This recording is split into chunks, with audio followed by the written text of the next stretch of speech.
Hello बच्चों, आज की वीडियो में हम पढ़ेंगे काले मेघा दे पाठ के क्वेश्चन आंसर्स। तो चलिए वीडियो शुरू करते हैं। काले मेघा पानी दे पाठ के लेखक कौन है और इस पाठ में क्या बताया गया है? काले मेघा पानी दे पाठ के लेखक धर्मवीर भारती जी हैं। ये पाठ एक संस्मरण है जिसमें लोक प्रचलित विश्वास और विज्ञान के बीच के द्वंद्व को दर्शाया गया है। गांव में होने वाले विशेष अनुष्ठान में क्या किया जाता है? लेखक ने गांव में आयोजित किए जाने वाले एक विशेष अनुष्ठान इंद्रसेना का वर्णन किया है। जब गांव में बारिश न होने के कारण सूखे की स्थिति आ जाती है, तब गांव के सभी लोग इंद्र देवता से वर्षा की प्रार्थना करते हैं। इस अनुष्ठान में गांव के बच्चे एक विशेष गीत काली मेघा पानी दे गाते हुए गांव-गांव घूमते हैं और गांव के सभी लोग उन पर पानी डालते हैं। लोगों ने लड़कों की टोली को मेंढक मंडली नाम किस आधार पर दिया? ये टोली अपने आप को इंद्रसेना कहकर क्यों बुलाती थी? गांव के कुछ लोगों को लड़कों के नंगे शरीर, उछल कूद, शोर शराबे और उनके कारण गली में होने वाले कीचड़ से चिढ़ थी।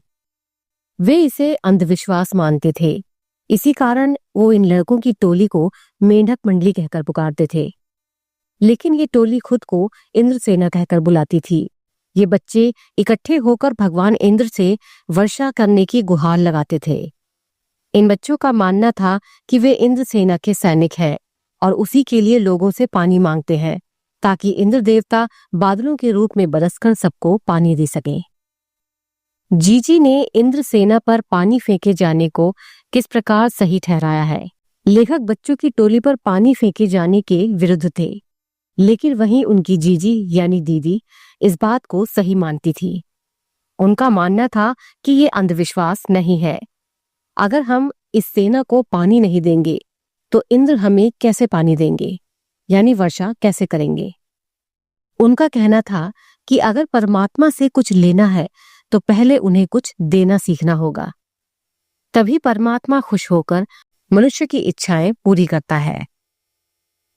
पानी दे गुड़धानी दे मेघों से पानी के साथ साथ गुड़धानी की मांग क्यों की जा रही है? गुड़धानी गुड़ और अनाज के मिलने से बने खाद्य पदार्थ को कहते हैं।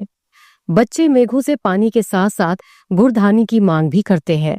पानी से प्यास बुझती है, साथ ही अच्छी वर्षा से ईख और धान भी उत्पन्न होता है। यहाँ गुड़धानी से जो अभिप्राय है वो अनाज से है। गांव की अर्थव्यवस्था कृषि पर आधारित होती है जो वर्षा पर निर्भर है। अच्छी वर्षा से अच्छी फसल होती है जिससे लोगों का पेट भरता है और चारों ओर खुशहाली छा जाती है। इंद्रसेना सबसे पहले गंगा मैया की जय क्यों बोलते हैं? नदियों का भारतीय सामाजिक सांस्कृतिक परिवेश में क्या महत्व है? बारिश न होने पर इंद्रसेना सबसे पहले गंगा मैया की जय बोलते हैं। इसका कारण ये है कि भारतीय जनमानस में गंगा नदी को विशेष मान सम्मान प्राप्त है। हर शुभ कार्य में गंगा जल का प्रयोग किया जाता है, उसे मां का दर्जा मिला हुआ है। भारत के सामाजिक और सांस्कृतिक परिवेश में नदियों का बहुत महत्व है। देश के लगभग सभी प्रमुख बड़े नगर नदियों के किनारे बसे हुए हैं और इन्हीं से सभ्यता का विकास भी हुआ। धर्म से भी नदियों का प्रत्यक्ष संबंध है। नदियों के किनारे पर मेले लगते हैं। नदियों को मोक्षदायिनी भी माना जाता है। रिश्तों में हमारी भावना शक्ति बढ़ जाना, विश्वासों के जंगल में सत्य की राह खोजती हमारी बुद्धि की शक्ति को कमजोर करती है। पाठ में जीजी के प्रति लेखक की भावना के संदर्भ में इस कथन के औचित्य की समीक्षा कीजिए। लेखक ने ऐसा इसीलिए कहा है कि उनका अपनी जीजी के प्रति गहरा प्यार और लगाव था। वो अपनी जीजी को बहुत मानते थे। दोनों में भावनात्मक संबंध बहुत ही गहरा था। लेखक जिस भी परंपरा या अंधविश्वास का विरोध करते थे, जीजी उसी का भरपूर समर्थन करती थी। धीरे धीरे लेखक और उनकी जीजी के बीच की भावनात्मक शक्ति बढ़ती चली गई। लेखक का विश्वास डगमगाने लगा।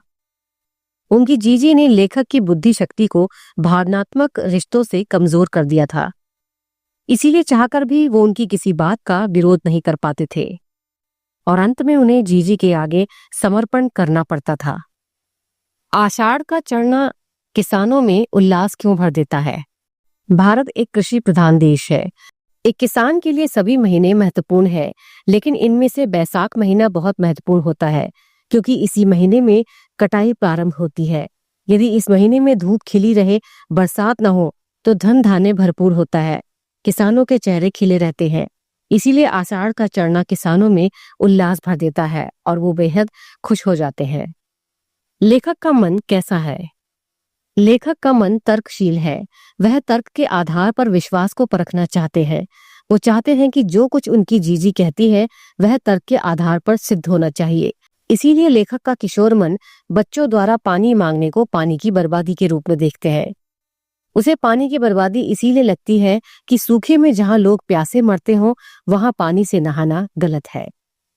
काले मेघा पानी दे कैसा संस्मरण है? काले मेघा पानी दे एक सार्थक संस्मरण है। इसमें लेखक ने लोक प्रचलित विश्वास और विज्ञान के द्वंद्व का सुंदर चित्रण किया है। विज्ञान का अपना तर्क होता है और विश्वास का अपना सामर्थ्य है। लेखक जहां तर्क के आधार पर सब कुछ सिद्ध करना चाहता है, वहीं उनकी दीदी के विश्वास के सामने वह निरुत्तर हो जाते हैं। भारती जी मेंढक मंडली पर पानी डालने को व्यर्थ क्यों मानते थे? लेखक मेंढक मंडली पर पानी डालना व्यर्थ मानते थे क्योंकि इस समय पानी की भारी कमी थी। लोगों ने कठिनता से पीने के लिए बाल्टी भर पानी इकट्ठा कर रखा था। उसे इस मेंढक मंडली पर फेंकना पानी की घोर बर्बादी है। इससे देश और समाज की हानि होती है। वह पानी को इस तरह फेंकने को अंधविश्वास मानते हैं। काले मेघा पानी दे में लेखक ने लोक मान्यताओं के पीछे छिपे किस तर्क को उभारा है? लेखक ने अंधविश्वासों के लोक मान्यताओं के तर्कों में सबसे प्रमुख भाव जन कल्याण सहभाव को उभारा है। कष्ट के समय समाज का हर व्यक्ति अपनी क्षमता अनुसार सहायता में योगदान करता है। इस भावना के साथ धार्मिक मान्यताएं जोड़ी जाती हैं ताकि व्यक्ति इन्हें आसानी से कर सके। भावनात्मक लगाव भी पीढ़ी दर पीढ़ी अंधविश्वासों को प्रसारित करता रहता है। आज के समय में किसानों को क्या क्या सहूलियत है? आजादी के बाद देश में बड़े बड़े बांधों में पानी इकट्ठा करके नहरों के माध्यम से खेतों तक पहुंचाया जाता है। आज किसान केवल वर्षा पर आश्रित नहीं है। खेती अब वर्ण का जुआ नहीं रही। आज किसान के पास ट्यूबवेल, कुएं, नहरें आदि है। इसके अलावा सूखा पड़ने पर सरकार द्वारा भारी आर्थिक मदद की जाती है। नई तकनीक, नए बीजों से कम पानी में अच्छी फसल उत्पन्न होती है। आज के किसान की दशा बिल्कुल बदल चुकी है। इंद्रसेना क्या किया करती थी?